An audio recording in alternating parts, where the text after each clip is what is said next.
Olá, sejam todas e todos muito bem-vindos mais uma vez ao canal Professor Polímeros para Jovem Cientista. E nós já estamos, avançando em relação à divulgação do conhecimento. Então, olha, eu quero pedir para você, se você que está vendo essa entrevista, e não está inscrito no canal, por favor, se inscreve no canal, e aperta o sininho, porque você vai estar recebendo todas as informações que a gente vem produzindo no canal.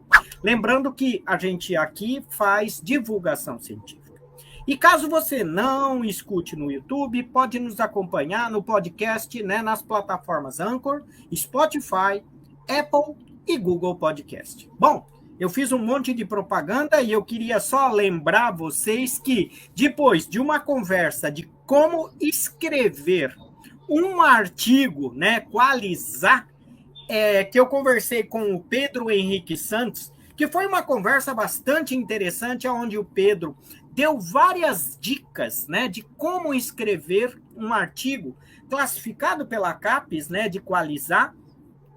Ele nos deu algumas estratégias de como pensar um pouco, de como organizar. Então, se você tem interesse nisso aí, vai no canal e vê essa entrevista. Bom, fiz um monte de propaganda, mas agora eu quero trazer aqui o meu convidado de hoje, que é o Tudo bem, Matheus? Como vai?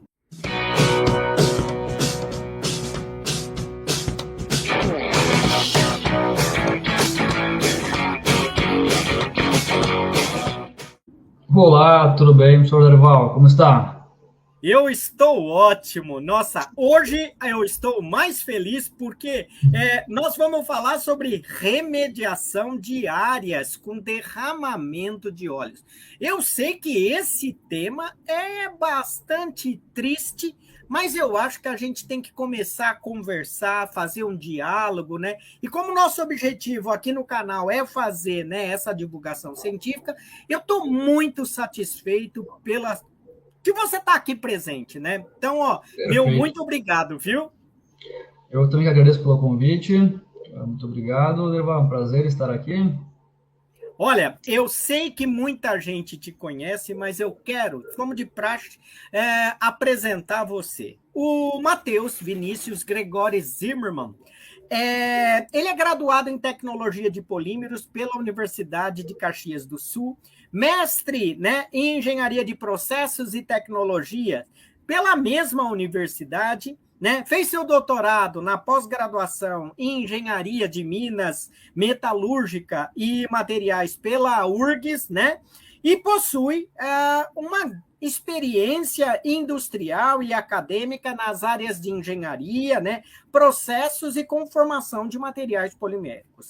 Atualmente, como professor da Unesc, trabalha com gestão de projetos, acompanhamento técnicos de projetos de inovação na área de materiais poliméricos, trabalha com processamento de polímeros, espumas poliméricas, polímeros porosos, que tem a ver um pouco com o tema que a gente vai falar hoje, Aditivação de termoplástico, reciclagem e recuperação, de materiais poliméricos. É hoje o líder do grupo CEPOL, Ciência e Engenharia de Polímeros. Uma bela história, hein, Matheus? Bacana, né? Uma história curta, mas bastante trabalhosa já até então. Ah, que bom. Deixa eu lhe perguntar uma coisa. Aonde começou tudo isso? Onde você nasceu? Então, eu sou natural de Feliz, Rio Grande do Sul. Eu venho do Sul. Uma cidade pequena. Depois eu morei... minha família é de Vale Real, que é uma cidade vizinha a Feliz. Uns 7 mil habitantes, mais ou menos. Uma cidade de interior mesmo. Bom, a minha história dentro da ciência... Segundo meu pai... Não, mas espera aí, ô professor Matheus, aqui no canal a gente quer colocar o pesquisador para conhecer mesmo. Eu queria saber uma coisa, antes de você falar da ciência, porque é o lado que todo mundo conhece, eu quero aqui que você diga para mim uma coisa, você era uma criança levada? Mas justamente é isso que eu ia falar, professor. Justamente isso. A minha Ah, história da ciência começou quando eu era criança ainda. que bom! Porque, segundo a Ah, minha mãe, eu tinha duas pretensões, né? Daquela pergunta clássica: o que você quer ser quando crescer? Aí eu queria ser ou Papai Noel ou cientista. Como a vaga Papai Noel não estava disponível, eu acabei indo para a vaga de cientista. Então, sim, eu fui uma criança levada, aprontei bastante, criada no interior, então tinha toda aquela liberdade de ambiente, né, para sim. explorar o mundo. Então, fiz bastante arte, dei bastante trabalho para meus pais, junto com meus irmãos, nós realmente fomos bem arteiros, mas acho que dentro dos limites, né, que toda criança Sim. existe, né, e precisa ter. Isso é bom porque, de alguma forma, um pouco de. Traz luz para casa, traz energia e é aquela Ah, com bagunça. certeza. Vocês são em quantos irmãos? Eu tenho mais dois irmãos mais velhos. Eu sou o caçula da família. Então são três ao todo. Três irmãos, isso mesmo. E uma irmã de Ah, criação também que nós tivemos durante a nossa infância. que bacana, que bacana. E o Matheus, agora me diz uma coisa: como é que você foi para essa área de tecnologia de polímeros? Então, eu caí meio de paraquedas nela, né? Como quase todo mundo, né, que trabalha nessas áreas acaba caindo de paraquedas em um momento ou em outro. Bom, meu pai era empresário, trabalhava no ramo de comércio de carnes. Então, meu primeiro emprego eu trabalhei desde novo. Então, desde os meus 15 anos eu já trabalhava como açougueiro. Hum, Um pouquinho antes de fazer 18 anos, eu trabalhei com um estágio na área de informática. E aí, quando eu completei 18 anos, à procura de uma oportunidade de mercado, deu a ocasião de se instalar próximo à minha casa uma empresa de reciclagem de plásticos. ah, E os donos da empresa eram muito conhecidos dos meus pais, né? Então eu fui conversar com eles e é onde que eu ingressei na área de materiais plásticos e poliméricos. Eu costumo dizer que na minha carreira eu tive dois grandes padrinhos, grupos de padrinhos e inspiradores, né, que me levaram a ser apaixonado por esse universo de materiais poliméricos, né. O primeiro deles, que me fez entrar nesse mercado de materiais poliméricos, foram os meus pais que eu trabalhei, que era uma empresa de reciclagem de plásticos.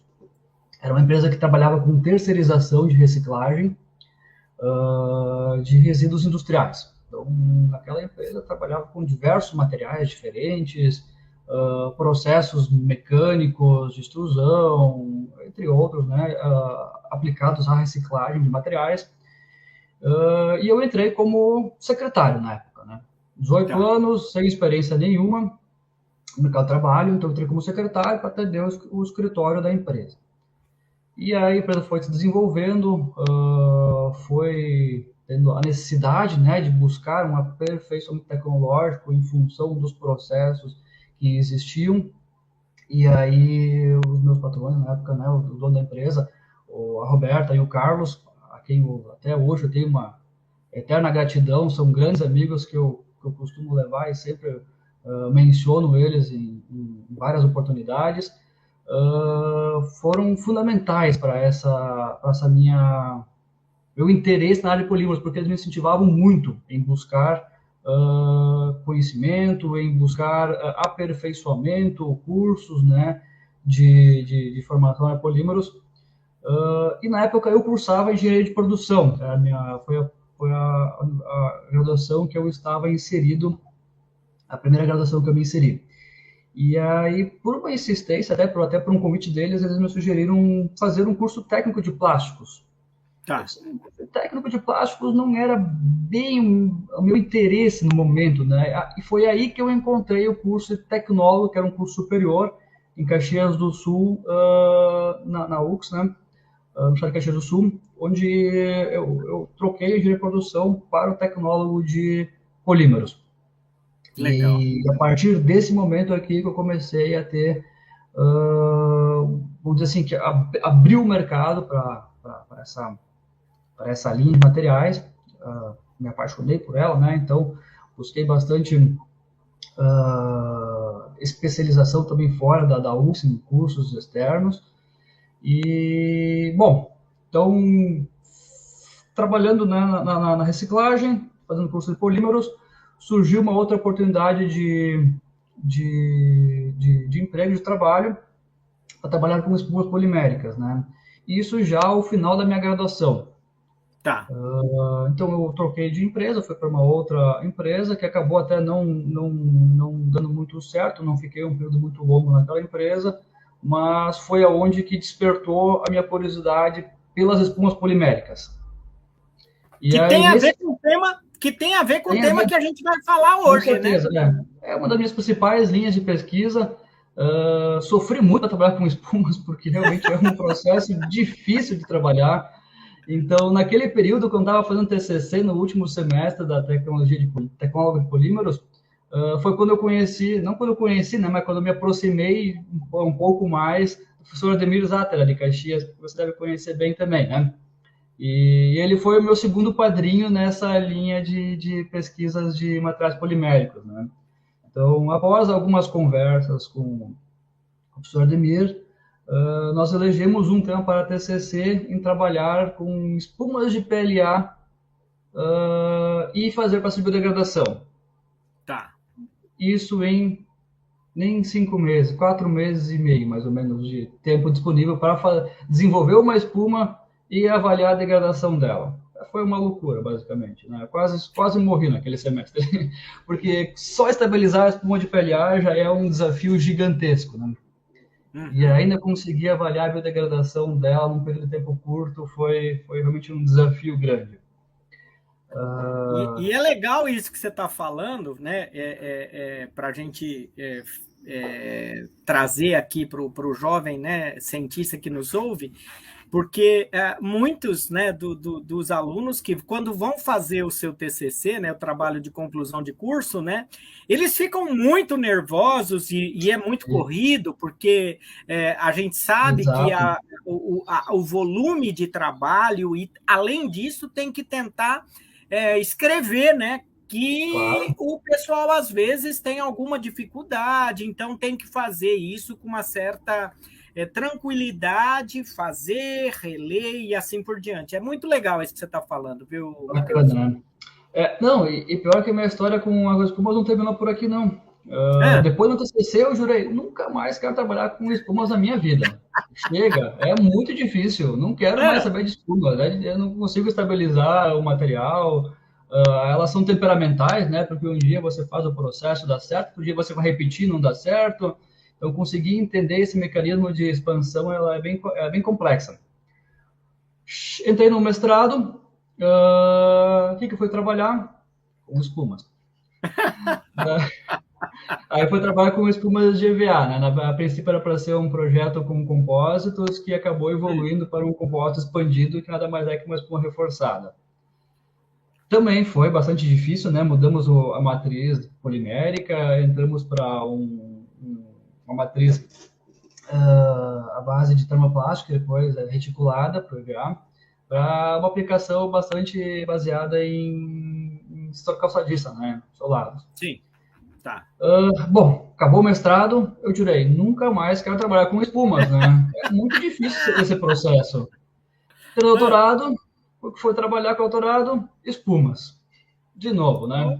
Então, eu trabalhei no doutorado com espumas de PLA também, espumas de EVA, com expansão utilizando fluidos supercríticos, expansão via rota química, e também espumas de poliuretano, que é um dos temas que nós vamos tratar hoje na nossa conversa.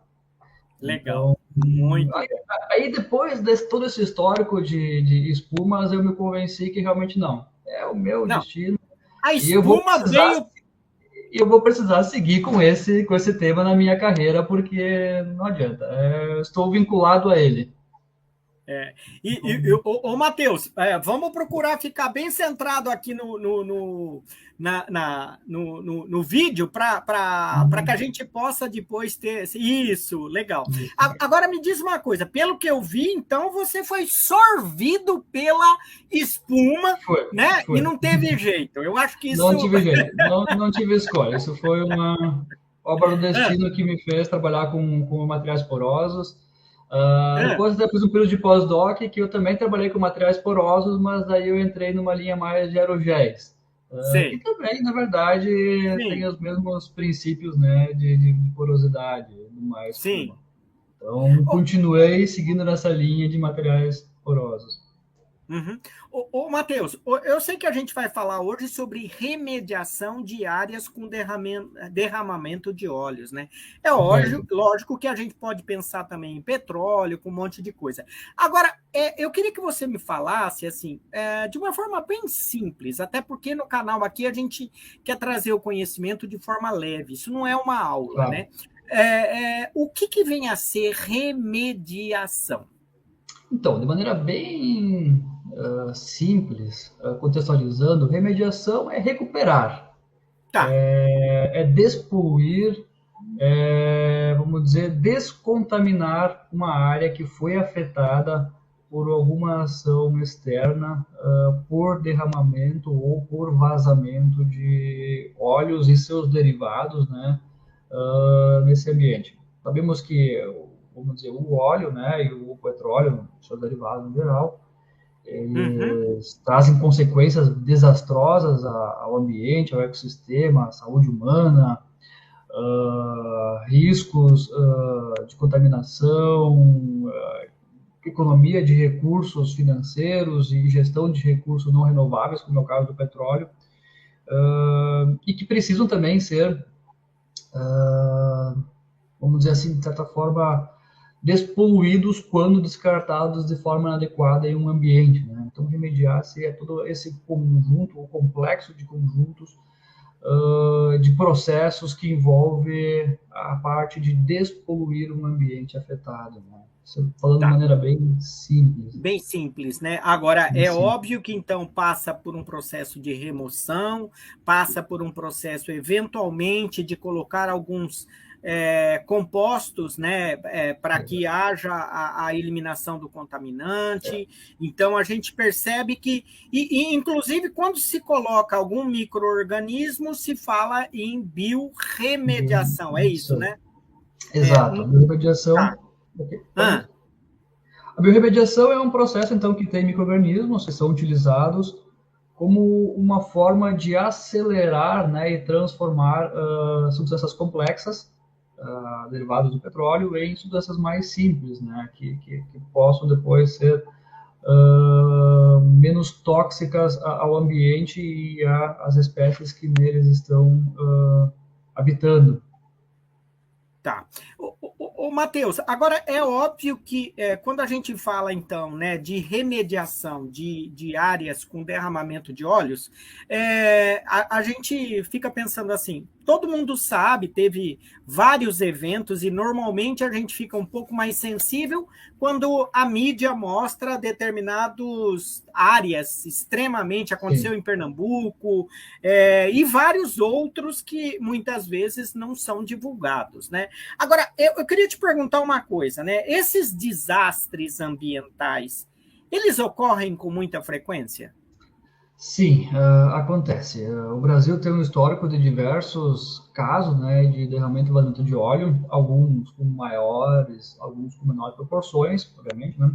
Eu li há pouco tempo atrás uma reportagem que estimava que entre os anos de 2019 e 2020 aconteceram algo próximo a 23 vazamentos de petróleo em ambiente marinho, né?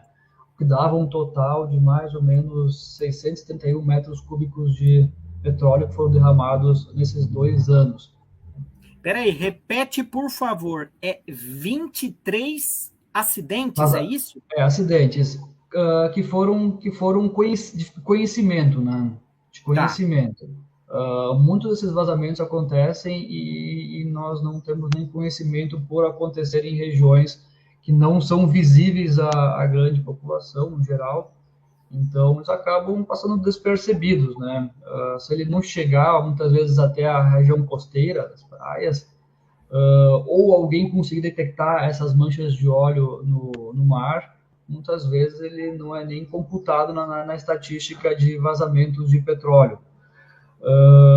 Tanto que esse número, né, de vazamento de petróleo e seus derivados, anualmente, ele é bastante duvidoso, né? Temos algumas pesquisas que sugerem que tenha algo em torno de 600 mil toneladas de petróleo que é vazado todo ano no mundo. Algumas outras pesquisas sugerem algo em torno de 3,2 bilhões de toneladas que costumam ser derramadas todo ano no mar. Então, é difícil de mensurar, né, esses valores por causa que a grande maioria deles ou não é reportada ou é difícil de quantificar a quantidade que é inserida no ambiente, né? Agora, normalmente, isso é solo, é mar, é água, né? Tem várias formas, né, dessas ocorrências, né? Sim, temos várias formas de poluição hoje por derramamento de óleos, não aquáticos, como é um dos principais mecanismos de transporte e exploração do petróleo, acaba sendo um dos mais visíveis. O petróleo, eu digo óleos em gerais, né? Ele pode também acabar vazando, né? Ou indo para sendo derramado por transporte de tubos, por vazamento de embarcações, na própria atividade de exploração do petróleo. E isso pode afetar tanto regiões de água salgada, doce, como até ambientes terrestres, dependendo das condições, né, e do mecanismo de transporte que nós estamos nos referindo em questão. Então, o que nós estamos falando hoje, quando a gente fala de remediação, na verdade, né, dessas áreas aí de derramamento de óleo, nós estamos falando de algo que tem impactado bastante o meio ambiente, e aí a gente fala, né, eu ouço muito com frequência algumas expressões do tipo que às vezes tem gerado, remove tudo, mas tem gerado alguns compostos tipo TPH. Eu não sei. Eu acho que era importante que a gente explicasse isso, né, para quem nos ouve, o que vem a ser isso e que, na verdade, é o óleo e também tem alguns outros compostos ali no meio, né? Sim, o TPH é uma sigla que vem do inglês, né, Total Petroleum Hydrocarbons, que vem de carbonetos totais de petróleo. Basicamente, ele é um termo dado para se referir a todos os produtos químicos, né, que compreendem os hidrocarbonetos derivados do petróleo, né, que pode ser o óleo cru ou os derivados refinados, como gasolina, diesel ou outros combustíveis, óleos minerais, que já passaram por algum processo de refino e que acabam sendo derramados durante o transporte do petróleo aos locais de destino, né? Sim, então normalmente no processo de extração de petróleo, né, a gente sabe, eu sei que você tem umas figuras aí que você pode, se quiser mostrar também para a gente, mas a gente acaba vendo que tem, né, alguns derramamentos e que esses derramamentos muitas vezes são contidos, né, muitas vezes tem como você falou, né, um processo de limpeza aí, né, e esse processo de limpeza geram ainda produtos ali, né, e que podem se decompor, gerar TPHs, que são compostos, então, né, que tem, né, característica carbono, carbono, carbono, ou seja, hidrocarbonetos. É isso, né? Perfeito, né? Perfeito. O Matheus, agora diz para mim, conta um pouquinho aí, como que normalmente o pessoal faz isso hoje? Então, tem esses derramamentos, como que se resolve isso hoje? Então, André, eu acho que até seria interessante daqui a pouco compartilharmos aqui nossa tela para trazer algumas ilustrações. Pode compartilhar, fica à vontade, você que manda aí, eu só... aqui no canal, a gente faz aquilo que o entrevistado quer. Perfeito, então. O senhor consegue ver minha apresentação? Eu consigo sim. Eu vejo a figura que você está me mostrando. Ótimo, então.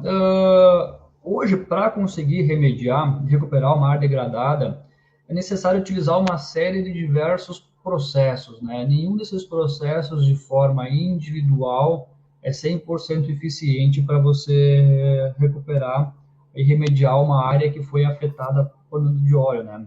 Então, entre os principais mecanismos hoje, estratégias e processos adotados para remediar uma área, se utilizam dispersantes químicos e biológicos, que é a operação de biorremediação, onde você utiliza micro-organismos, um complexo de bactérias capazes de acelerar a decomposição e transformação desses compostos em substâncias mais simples. Emulsificantes, que por vezes têm a função de... Oi. Ô, Matheus, desculpa te interromper, mas quando você fala desses processos aí, é óbvio que quem nos ouve deve entender também o seguinte: dependendo do produto, claro, eles colocam um tipo de micro-organismo. Então, alguns micro-organismos degradam alguns produtos, né? E aí, quando se tem outro produto derramado, se troca também o micro-organismo. É isso, né? Isso, geralmente isso. Na verdade, o que costuma também se utilizar é uma série, um complexo de vários micro-organismos que têm funções diferentes do processo. Mas, sim, conforme a matéria-prima que você quer degradar ou acelerar a degradação dela, você vai usar vamos dizer, um complexo específico de micro-organismos que é um pouco mais apto, né, a fazer este processo bioquímico, né, de degradação do óleo. Algumas pessoas falam que nesses complexos, né, tem alguns que quebram o que é grande e na metade, e aí o outro vem, pega o da metade e vai quebrando. Quer dizer, por conta das questões enzimáticas, vários, né, têm os seus papéis diferentes aí, é isso, né? Exatamente isso, professor, exatamente isso. Muito bom. Então, outras estratégias também que podem ser utilizadas é o uso de emulsificantes, que eles têm a função de você aglomerar e densificar um pouquinho mais o óleo para facilitar a remoção manual do material. Então, é uma das estratégias aplicáveis. A contenção mecânica para evitar que a mancha de óleo se espalhe. Então, ela seria uma barreira mecânica, né, para impedir a dispersão do óleo. Apesar de que a dispersão também ela já foi aplicada, a dispersão e a combustão também já foram aplicadas, elas não são as melhores alternativas, né? Porque elas simplesmente têm como função, vamos dizer, esconder o problema, né? Ou dispersar o problema. E a combustão, né? Você vai gerar um passivo gigante também com relação aos gases formados durante a queima do material. Isso usa ainda, Matheus? Não é mais tão frequente, mas não, né? Já foi muito aplicado, né? Foi muito aplicado. Não, é importante você falar isso, porque, na verdade, eu estou vendo a foto aí e eu estou assustado com a nuvem preta que está invadindo aqui o canal, viu? Pois é. Olha só. O uso combinado de skimmers. Skimmers são alguma forma de remoção mecânica do óleo através de equipamentos. O skimmer é um equipamento que faz essa separação e remoção mecânica do óleo, mais por separação gravimétrica, né, de densidade do material. E, por fim, temos os solventes, que é uma tecnologia que vem ganhando bastante mercado nesses processos de remediação de áreas degradadas. Então, aqui hoje nós vamos conversar um pouquinho, porque nós vamos procurar dar mais ênfase nessa questão dos solventes, é isso? Exatamente isso. Hoje a conversa é um pouquinho mais sobre os solventes, que foi o principal foco, né, de estudo que eu trabalhei nos últimos anos para essa finalidade.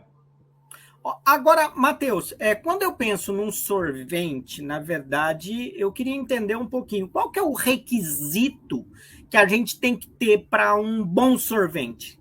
Então, eu trouxe aqui, né, uma colinha aqui para facilitar um pouquinho os principais requisitos para um solvente ideal, né? Bom, um solvente ideal ele tem que ter porosidade, então ele tem que ter a capacidade de você usar a estrutura dos poros das células do solvente para conseguir fazer a coleta do petróleo que está no ar. no mar. Esse solvente ele precisa ser seletivo ao óleo, porque não adianta eu colocar um sorvente que é seletivo à água e óleo, que ele pode absorver os dois, né? Tanto a água como o óleo. Então ele precisa ser hidrofóbico, ele precisa repelir a água. Se você vai colocar em um meio dinâmico, né? Em que tem água e que tem óleo, eu não quero coletar água, né? Eu quero coletar somente o óleo. Então, ele precisa ter uma afinidade maior com o óleo e repelir a água no processo de remoção dos produtos. Ele precisa ter flutuabilidade quando você quer coletar o óleo de superfície. Tá. Nós tínhamos o óleo pesado e que ele não ficava flutuando, ele era um óleo que ficava em regiões médias, né, no nível da água. E esse é um material mais difícil de ser coletado em função dessa questão de flutuabilidade, até para você conseguir enxergar onde está a mancha de óleo, né? Bom, ele tem que ter, obviamente, né, conforme não sugere, alta taxa de sorção. Se for possível recuperar o óleo, melhor, por isso que eu botei até aqui uma observação. Então, se você puder reutilizar e recuperar aquele óleo que você coletou do mar, seria um ponto positivo, né, para esse sorvente. A reutilização do sorvente, poder reutilizar o mesmo material várias e várias vezes. Uhum. Tempo de armazenamento também é importante, porque a gente nunca sabe quando que vai acontecer um desastre, um derramamento. Então, esse material ele precisa ficar estocado por algum período de tempo confortável, que não ocorra a sua degradação nesse período de tempo, o que é um problema muitas vezes quando nós trabalhamos com sorventes de origem vegetal e natural. Tá. Entre elas, a fibra de paina, turfa, a própria fibra de celulose quimicamente modificada, que são aplicáveis a esse tipo de processo, porém elas têm um problema que é a degradação do material ao longo dos anos, né? Dependendo das condições que ele é armazenado. Então ele tem que ficar armazenado por um período de tempo, vamos dizer, de estoque, aguardando, né? Tomara que nunca seja necessário utilizar ele, mas ele precisaria ficar armazenado por um período de tempo. Ele precisa ter manuseabilidade, ou seja, uma estrutura mecânica compatível. Quando você coloca o sorvente no ambiente e vai remover com o óleo, ele precisa se manter íntegro, né? Não se desestruturar. Então ele tem que ter propriedades mecânicas satisfatórias de uso e principalmente um baixo custo. Então, muitos sorventes à base de materiais complexos, como grafeno, entre outros, seriam ideais para essas aplicações, porém eles são muito caros, né? Então, muitas vezes inviabiliza o seu uso em uma escala grande, né? Que geralmente requer esse processo de sorção e remediação de ambientes aquáticos, né? Nós estamos falando em milhares de toneladas de óleo, então um material que é caro, muitas vezes não é satisfatório a essas aplicações. Então, o material também precisa ter um baixo custo, até por conta do tempo de armazenamento que ele vai ficar tocado, não gerar um de desperdícios econômicos para quem está trabalhando nesse ramo de remediação de áreas degradadas por ambientes marinhos, né? Então, acho que como principais requisitos poderíamos citar esses aqui que tornariam um material ideal para aplicação como um sorvente. Ô Matheus, você fala, né, dessas características desse sorvente. Eu vi que tem algumas figuras aí do lado, né, que você está mostrando para a gente. E aí a gente vê, por exemplo, que tem uma espécie de...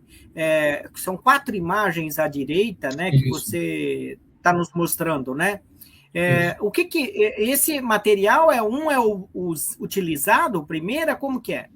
Sim, hoje é o material mais utilizado, é o mais conhecido hoje como um sorvente, são as fibras de polipropileno, PP. Então, são materiais que são compostos, né, por várias microfibrilas de PP, envoltos, né, em uma embalagem que tem a função de você inserir ele no ambiente onde foi feito o derramamento. Tá. Esse material tem um problema, né? Ele tem um problema porque a capacidade de absorção dele não é muito eficiente. Ele consegue, não vou dizer que é um problema, né? Mas ele tem algumas deficiências entre esses requisitos de um sorvente ideal. Tá. Ele tem uma baixa capacidade de absorção, então ele consegue hoje sorver em torno de 10 a 25 gramas de óleo por grama de sorvente. E ele tem uma difícil recuperação e reutilização. Uma vez que você utilizou ele, uma ou duas vezes, ele já não é mais reutilizável. E você não consegue recuperar de maneira eficiente todo o óleo que esse material coletou. Então, ele acaba virando, basicamente, após, né, o seu uso como forma de combustível em alguns processos. Mas ele tem uma reutilização e uma recuperação bastante prejudicada em função da própria estrutura porosa, né, do material, né? Uma vez que você pega essas fibras de PP e você coleta o óleo, mesmo espremendo o material, o óleo ele fica retido nas fibras e depois o material ele perde vamos dizer, a capacidade de absorção, né, a capacidade de absorção dele para conseguir reutilizar ele várias e várias vezes, né? Agora, a gente consegue, na verdade, né, quando a gente fala desses aspectos, né, você fala que está sendo utilizado muito a fibra de polipropileno, né, e que, na verdade, por ser hidrofóbico, né, ela ainda não é tão eficiente em termos de absorção, né, e você fala também uma característica que é bastante preocupante, porque ao mesmo tempo que a gente retira o óleo, né, do derramamento, você cria também um outro tipo de problema, que é uma massa polimérica, né, com basicamente polipropileno e o contaminante. E o contaminante. Exato. Então, de alguma forma, o aspecto sorção e dessorção, ele não é muito eficaz, é isso, né? Não, esse é um dos principais problemas do uso da fibra de PP para essas aplicações, né? E é esse o aspecto que levou nós, então, a investigarmos um material alternativo às fibras de PP, que é através de espumas poliméricas. Porque, no fundo, você está buscando aí quase que uma espuma com uma certa seletividade, né, para ter essa absorção, né? Então você faz modificações nos materiais de maneira que ele pegue, né, ou seja, que ele faça a absorção desse óleo, né, e depois eu tenha a desorção de maneira que eu consiga ter uma reutilização desse material, é isso? Exatamente, né? Lembrando só que o processo de sorção é uma combinação da adsorção, da absorção e, por fim, a desorção, né? Então, a combinação desses processos é que hoje está associado ao processo de sorção e dos sorventes utilizados, né? Mas, claro, se nós tivermos a possibilidade de dessorver o material, o óleo, no caso, seria uma forma promissora de conseguir reutilizar até futuramente esse material para o seu destino, né? Então, nós estamos despoluindo o ambiente e podendo reutilizar essa fonte de material que ela não é renovável, né? E que tem, vamos dizer, um valor comercial significativo. Agora, você falou para mim que então é usado polipropileno, também poliuretano, que pelo que eu estou vendo aqui, eu já sei que você vai indo para o caminho da poliuretano, pelo que a gente está vendo aí na conversa, né? Então eu queria saber assim, né? O polipropileno, aquela estrutura CH3, né? Então é um que tem um carbono terciário. Agora, o que vem a ser então uma poliuretano? Então, o poliuretano, ele é um polímero, né? Natureza termofixa, termorrígida. Produzido pela combinação de um poliol com isocianato. A combinação de diversos aditivos ou estruturas de polióis e isocianatos diferentes permite também você produzir diferentes estruturas celulares, diferentes densidades e com isso nós conseguimos trabalhar com a manipulação da estrutura celular. Só para relembrar, então, uma espuma é a combinação de um material com duas fases, né? A matriz, no caso, o polímero, é a fase sólida, e a fase gasosa, que são esses espaços vazios que estão inseridos no interior da matriz polimérica, são chamadas de células. Células, e no contorno da célula nós temos os poros, que compreendem essas interconexões entre as células, né? Então, conceitualmente, a espuma polimérica ela é dividida, então, em materiais de células abertas e células fechadas. Então, para um sorvente, eu acho que o ideal, né, é o material com células abertas, onde há a existência desses poros e a interconexão de uma célula com a outra, para conseguir favorecer a migração e a penetração do óleo para o interior da espuma, né? O poliuretano, ele é um material bastante versátil, então é possível produzir diferentes estruturas celulares, diferentes propriedades mecânicas, né, diferentes durezas a esses materiais, uma ampla gama de densidades disponíveis para a produção de espumas, o que também foi um dos fatores chaves, né, do nosso desenvolvimento, essa questão da densidade. É um material que tem estabilidade mecânica, propriedades mecânicas satisfatórias a essa aplicação, mas principalmente eu acho que um dos principais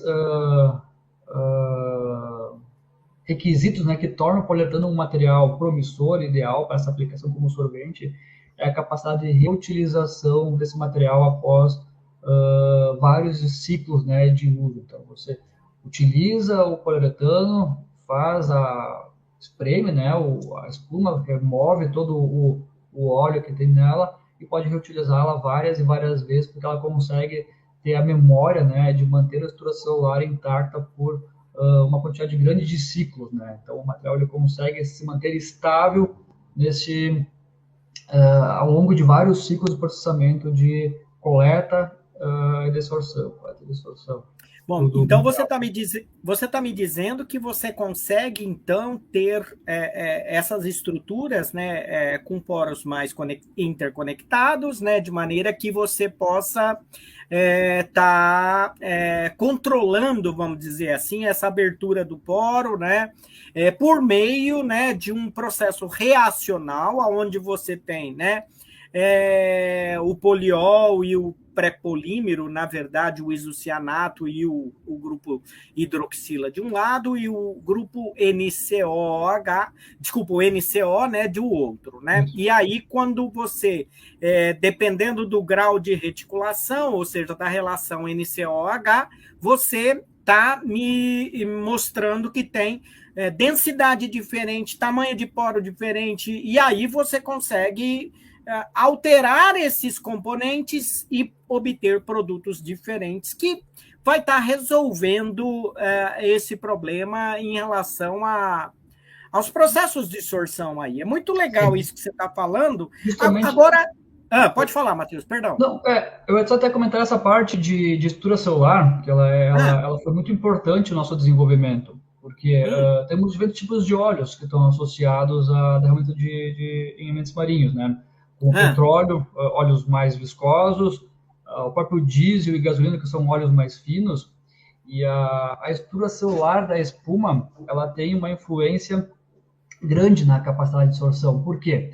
Quando você trabalha com óleos mais grossos, como, por exemplo, o petróleo, que ele é bem mais viscoso, o ideal é utilizar uma estrutura com células mais abertas, que é por causa da migração do óleo para o interior da espuma.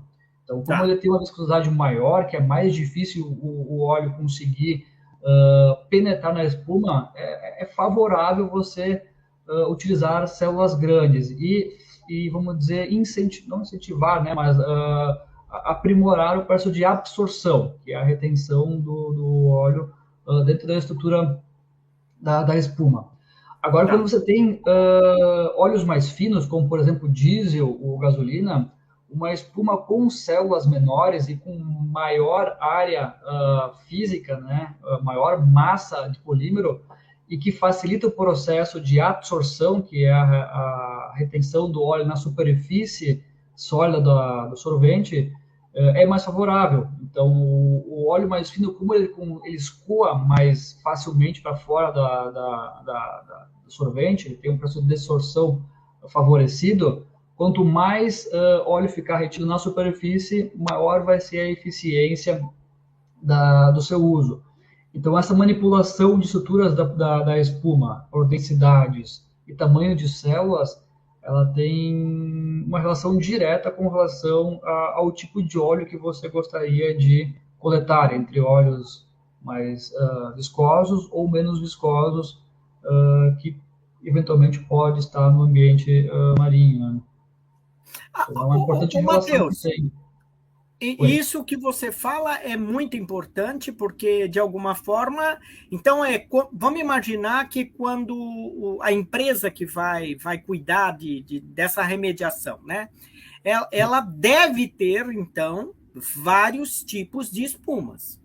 Umas com poros mais abertos e outro com os poros mais fechados. É isso. Então, assim, teve um derramamento de gasolina. O que ela vai lá? Ela pega o poro mais fechado, porque aí vai ter uma maior eficiência na absorção da gasolina. Enquanto que se for o petróleo, pega um poro mais aberto, por quê? Por conta da viscosidade do contaminante, você vai ter que ter um espaço, né, vazio, de maneira que haja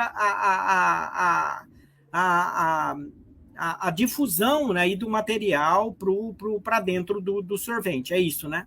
Exatamente isso. Exatamente. Esse foi o contexto que nós estávamos investigando nessa relação de estruturas de celular com relação à eficiência de absorção de diferentes tipos de óleos com viscosidades diferentes. Agora, esses materiais, eles têm que ter também uma resistência mecânica, por quê? Porque a gente sabe que ele vai ser manipulado, né? Então, assim, claro, eu vou pegar a espuma, eu vou contorcer, eu vou puxar. Então, você falou lá da contenção, né, do vazamento, então, ele também é usado na contenção, ao mesmo tempo que ele tem um processo de sorção. É isso, né? Sim, isso. Então, e como é que você controla isso daí, o Matheus? Mostra para gente. Sim, geralmente é através de aditivos que podem flexibilizar um pouco mais a estrutura do polímero, tornar ele um pouquinho mais maleável. E também pela densidade de célula, pela densidade da espuma, né? Então, espumas com maior densidade costumam ser mais rígidas, espumas com menor densidade são menos rígidas, né? Então, eu estou vendo, inclusive, uma figura que você está mostrando aí que mostra um ensaio de compressão, é isso? Isso, a variação dessa compressão das espumas que foram estudadas, né, com diferentes densidades. Então, aqui a espuma com menor resistência mecânica é com menor densidade, até porque tem menos massa polimérica na sua estrutura, os poros são maiores. E aqui a densidade maior, então, com maior quantidade de polímero na composição, poros mais fechados. Consequentemente, isso torna essa espuma um pouco mais resistente mecanicamente, né? Então, os D35 aí que você está mostrando, ele é mais para gasolina, para algo mais... e enquanto que o densidade 9, 14 aí, eu posso já jogar no petróleo, embora ele não tenha muita resistência mecânica, né? Isso. Então, a espuma, assim, se você for utilizá-la como um contentor, né, de óleo puro, ele pode ter o problema de rasgar. Então, geralmente, se aplica algumas redes, né, de suporte mecânico para conseguir estabilizar a espuma, ou por processos automatizados, que eu poderia falar um pouquinho mais na sequência, né, do seu uso. Aqueles que estão nos ouvindo, quando você me fala isso, eu fico pensando naquele macarrão da piscina, né? Sim. Não é, não? Mais ou menos, professor. Tem o mesmo princípio. A flutuabilidade mostrou... Ele flutua ali e, na verdade... Isso. Ele tem uma estrutura celular e ele tem uma forma de um bastão, né? Então, esses solventes aqui, eles podem ser utilizados de diferentes formas, entre blocos, entre lógico, a forma cilíndrica, né? Então tem diferentes configurações que podem ser aplicadas. Geralmente eles são blocos, né? Essas espumas aqui são utilizadas, até em função da facilidade depois de remover o óleo do sistema.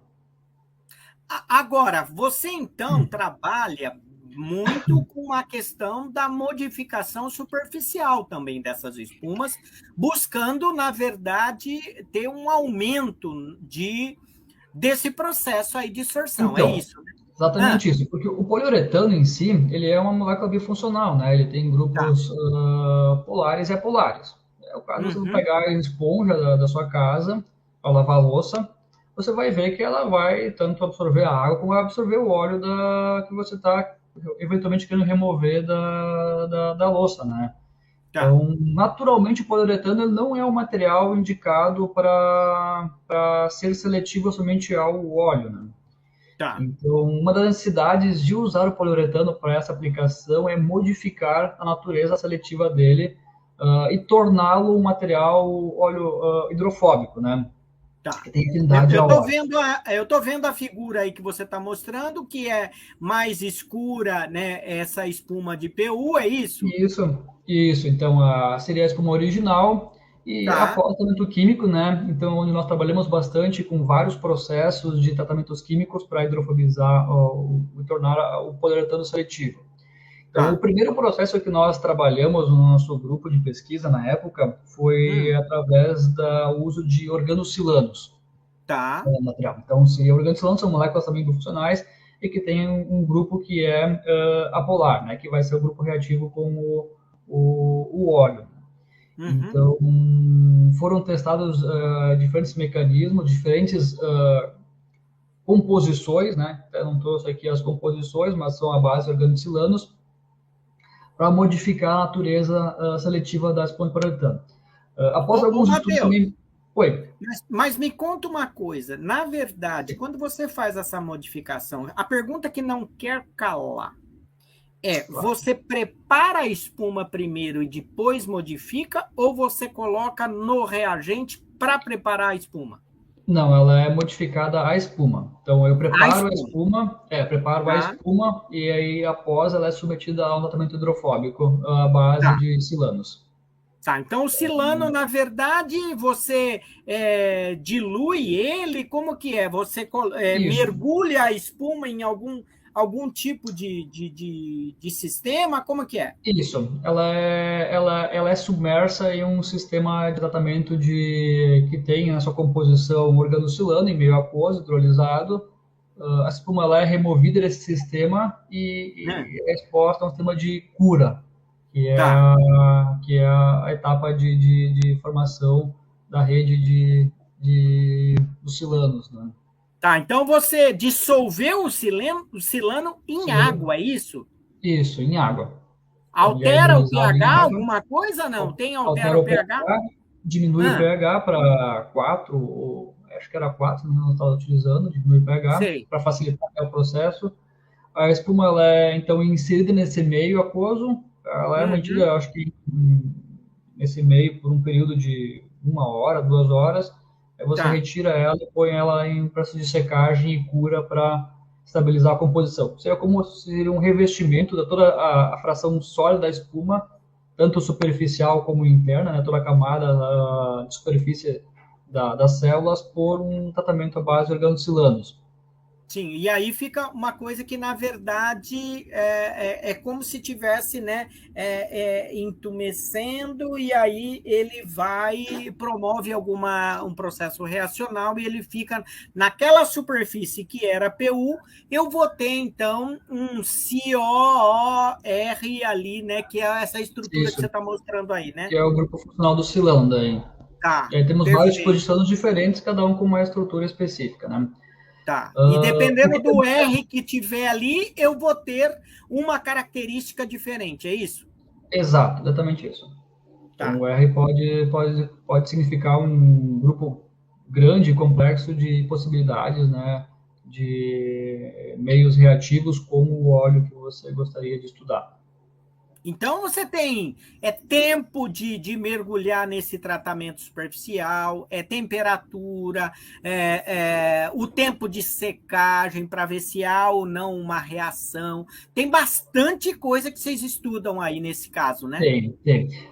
Depois também ainda foi avaliado a incorporação de microcelulose no poliuretano, justamente para aumentar a rugosidade superficial da espuma e melhorar a adesão ao tratamento químico na estrutura superficial da espuma e também melhorar o processo de absorção do óleo. Então, a celulose, ela promoveu uma melhora da assistência mecânica na espuma de PU, aumentou a rugosidade superficial, melhorou a adesão do tratamento químico e ainda conseguiu melhorar a eficiência de sorção desse material em ambientes aquáticos. Né? Agora, a pergunta que não quer calar, Matheus, é assim, essas modificações mudam o comportamento da espuma? Elas tornam a espuma um pouquinho mais rígida inicialmente, né? Porque como você está revestindo, né, uma espuma com uma camada à base de silício, né? Vamos dizer, material vítreo, quase vítreo, né? Uma característica vítrea. Ela fica um pouquinho mais resistente mecanicamente, né? Mas ela não altera assim, de maneira significativa o desempenho mecânico ou estrutural da espuma com relação a tratado ou não tratado. Até porque o tamanho dos poros ali também às vezes são grandes, né? E de não alguma afeta. forma. E isso é o que dá a característica. Agora, e a questão da sorção? Mostra pra gente. Então, antes eu falar da sorção aqui, só para mostrar, então, alguns exemplos de como é que fica o tratamento, o revestimento por organocilanos, né? Inicialmente, quando nós estávamos buscando o silano, nós não encontramos muita referência do silano na superfície. Nós sempre tínhamos cortado a espuma e como o silano ele é uma superfície relativamente lisa, né? Ele não é aparente no MEV. Aí até nós estávamos bem desanimados porque nós estávamos tratando a espuma, ela estava trazendo eficiência de sorção, mas nós não conseguimos enxergar o silano.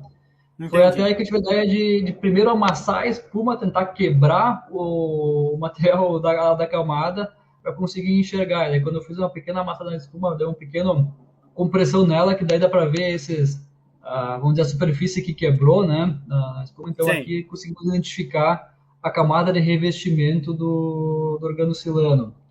Então, foi possível validar a existência desse revestimento por essa tecnologia.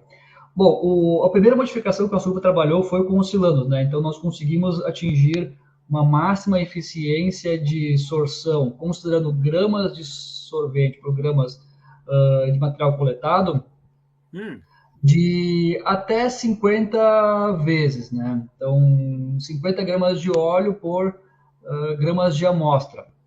Então, foi isso na PU2, que seria uma densidade intermediária próximo a 10 gramas por metro cúbico. O que significa que eu tenho, então, eu pego com 1 grama da espuma, eu pego 50 gramas nesse caso, você tem querosene, óleo de soja e um SAI 5W30, é isso? Que é um óleo mineral, isso mesmo. Tá. Eu consigo coletar até 50 vezes, né? Então, comparativamente às fibras de PP, que hoje tem entre 10 e 25 gramas de óleo por gramas de amostra de eficiência, essa aqui nós já quase conseguimos dobrar a eficiência do PP. Tá. Então, foi o nosso primeiro desenvolvimento, né? E depois nós trabalhamos com outros processos de modificação de superfície de poliuretano, que vem a ser o uso de estruturas de carbono. Olha! Então, esse aqui foi um material, então, até que foi desenvolvido por uma colega minha, a Bruna, sobre a minha orientação e orientação do Sr. Ademir. Um mestrado bem bacana que ela fez, onde foi aplicado grafeno nanotubos de carbono para revestir o poliuretano. Então, utilizava-se o grafeno reduzido, junto com testamos vários tipos de mecanismos à base de carbono, né? Certo. Mas os que trouxeram maiores eficiências foram a base de grafeno e nanotubos. Também foi testado o grafite micronizado, entre outras estruturas. Mas com essa tecnologia, nós conseguimos atingir, então, valores de até 90 a 100 gramas de óleo por gramas de sorvente, né? Em uma estrutura com densidade de 8. Nesse caso aqui, nós modificamos um pouquinho a estrutura da espuma, tentamos criar uma célula um pouquinho mais uniforme, com uma densidade menor, e aí conseguimos ter um desempenho bastante satisfatório para essa espuma nos 4 tipos de óleos avaliados, que é de baixa densidade, média e alta densidade, alta viscosidade de óleo. E o que é interessante é que a PU8 aí, né, ela tem uma elevada absorção do próprio petróleo, né, que é a alta viscosidade, né? Isso, então conseguimos chegar com o petróleo algo próximo a 90, se considerar o desvio padrão, próximo a 100 gramas de óleo coletado por grama de sorvente. E essa amostra, ela dá para ser reutilizada, o Matheus? Sim. Fizemos diversos tipos de ensaios, incluindo uma análise de ciclos de reutilização, onde após 100 ciclos de uso, a amostra ainda era possível ser utilizada. Oh, meu Deus, quem que fez esse ensaio aí que sorve, dessorve, sorve, dessorve, sorve, dessorve? 100 vezes, Matheus? 100 vezes, para todos os tipos de estruturas utilizadas. Foi trabalhoso. Ficamos mais de semana trabalhando nesse processo, todos os dias, sorve, dessorve, sorve, dessorve. Fizemos na época um moinho de rolos, né, para fazer para espremer a espuma e conseguir coletar o óleo, padronizar todos os processos mecânicos, para conseguir fazer essa análise de ciclo. Após 100 ciclos, ela perdia um pouquinho da eficiência de sorção, né, ela diminuiu um pouquinho, até por conta da deterioração da estrutura celular, mas ela ainda conseguia ser reutilizada para mais eventuais ciclos, né? Não passamos de 100 porque consideramos que 100 já era um número satisfatório para o seu uso. Então, nesse caso aqui, após 100 ciclos, ela ainda conseguia absorver algo próximo a 60, 70 vezes o próprio peso. Olha, eu estou aqui chocado com esse resultado, o Matheus, porque, de alguma forma, poxa, 100 ciclos de uso, a gente fala no começo da nossa conversa, nós falamos de vários impactos, né, que são causados. Você falou dos 23 em 2019, ou seja, um volume assustador de derramamento aí, né? E quando a gente fala desse material, a gente está reduzindo em muito, né, a questão de gerar outros produtos que tenham, né, que estejam criando outros possíveis impactos ambientais. Eu gostei bastante. Agora, eu queria ver esse tipo de coisa. Mostra para a gente, vai. Vamos lá. Aqui tem um teste que foi feito com a espuma no sistema de filtração, que é depois também um dos projetos futuros, né, que nós estávamos testando. Então, foi... onde aqui vocês vão ver, né, na minha mão, era uma mistura de água e óleo. A espuma, ela está aqui esse meio filtrante só para a gente fazer a validação, né, da capacidade de absorção. Eu acabei não trazendo aqui para essa apresentação alguns vídeos da espuma no processo de sorção, né, mas ela segue o mesmo princípio. Então, aqui esmaga a espuma e consegue retirar todo o óleo dela que ficou preso na espuma. E pode reutilizá-la várias e várias vezes, né?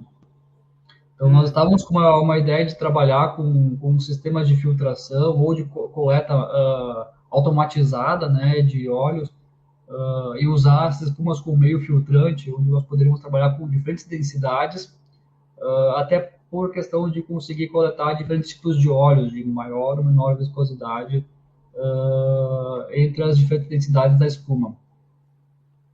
Então, esse é um dos princípios do nosso projeto.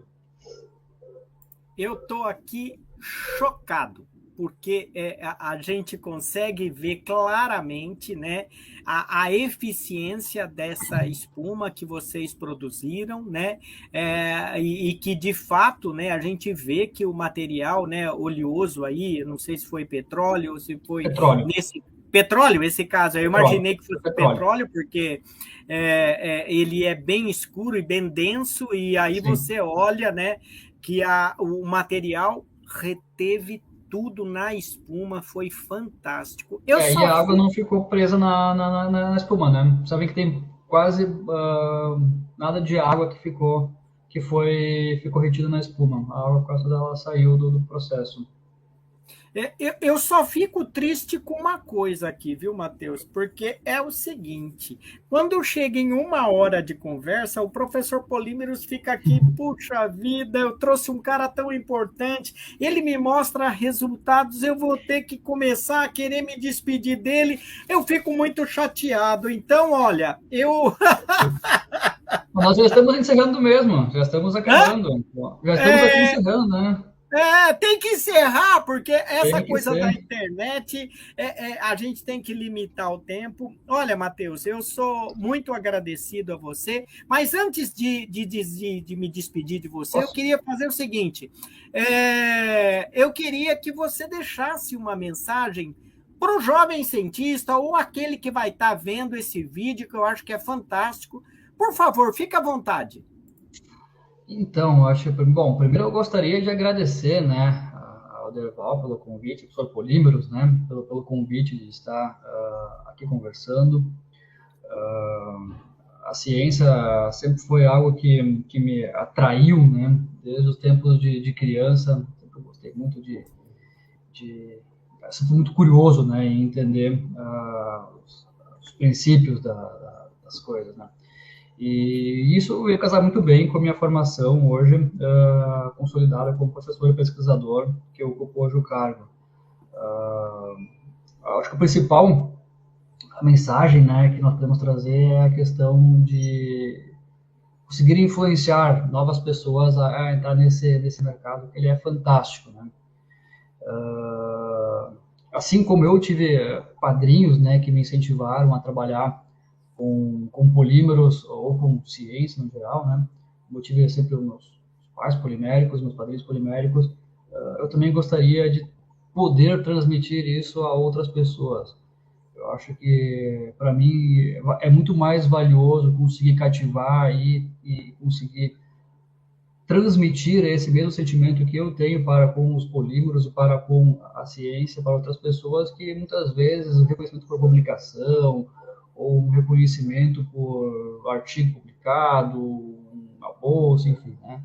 Acho que o meu maior reconhecimento justamente é conseguir cativar e trazer o mesmo interesse que eu recebi na minha formação a essa linha de pesquisa que eu acho tão fantástica como são os materiais poliméricos hoje em dia. E, professor, mais uma vez eu agradeço a oportunidade. Como também eu tive várias inspirações na minha carreira, e você foi uma delas, acho que até já lhe comentei pessoalmente. Espero, ao longo da minha trajetória, também contribuir para essa formação e essa fonte de inspiração para outros jovens pesquisadores que queiram ingressar nesse ramo de trabalho, que realmente é fantástico. Uma vez que você entra na pesquisa, você dificilmente vai querer sair desse meio, porque é viciante. Olha, Matheus, eu fico, lógico que emocionado de ouvir suas palavras, né, em relação à questão do papel mesmo, né, do cientista, nosso, enquanto docente, né, de educador, formador de pessoas, né, eu acho que isso é bastante interessante, a gente quando ouve isso pensa, né, e você coloca no aspecto da inspiração, né, de você servir como né, inspirar pessoas. Eu acho que isso é uma coisa bastante interessante. Olha, eu fico muito satisfeito, né, e também é claro que para mim é um grande prazer, né, tá aqui com você no canal, trazendo esse trabalho maravilhoso que vocês fizeram. Quando a gente fala de remediação de áreas com derramamento de óleos, né, vocês aí mostraram, né, a questão da sorção de um petróleo 100 vezes, né, e eu percebi que ainda estava lá em cima, ainda o processo, ou seja, deve ter cansado de apertar a espuma, então eu acho que, de alguma forma, é muito bom este resultado. E mais que isso, eu acho que você trouxe a sua história, que é uma história que foi mostrando, né, uma história de superação, né, e em todos os momentos, né, mesmo de jovem lá trabalhando no açougue, até o primeiro padrinho ali, que foi a empresa de reciclagem, onde você teve pessoas que te estimularam e que te levaram para onde você está hoje, que é uma instituição muito, né,